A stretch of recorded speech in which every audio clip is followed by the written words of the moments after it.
Ribuan warga di Kecamatan Jenib, Biren, Aceh sejak Sabtu petang mulai mengungsi ke sejumlah titik pengungsian akibat banjir. Di Desa Cot Gelumpang Baroh ada sekitar 200 kepala keluarga yang mengungsi ke rumah ibadah akibat banjir yang melanda desa mereka dengan ketinggian antara 50 cm hingga 1 meter. Warga mengungsi di lantai 2 rumah ibadah desa dengan alas seadanya dan serba keterbatasan. Di lokasi pengungsian tersebut terdapat warga lanjut usia dan umumnya anak-anak.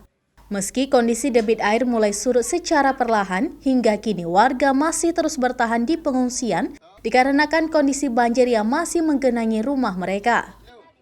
Warga di Kecamatan Jenib umumnya telah menerima bantuan logistik dari pemerintah kabupaten yang disalurkan melalui desa masing-masing, namun masih belum mencukupi. Bantuan yang kini sangat dibutuhkan masyarakat berupa perlengkapan bayi dan juga obat-obatan dikarenakan warga mulai terserang penyakit seperti kutu air dan demam. Banjir?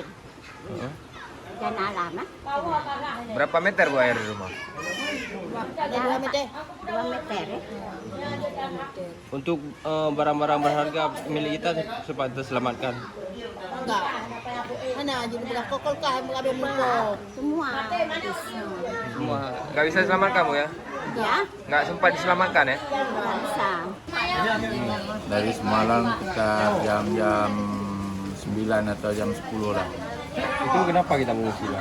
Banjir. Kondisinya kemarin gimana? Ya kondisinya tenggelam lah. Separuh rumah lah. Seluruhnya ya. Untuk jumlah pengungsi sendiri berapa Ya orang kira-kira? mungkin sekitar 400-an lah. Itu ada di beberapa tempat Bang ya? Ya 1, 2, 3. Ada 3 tempat ya?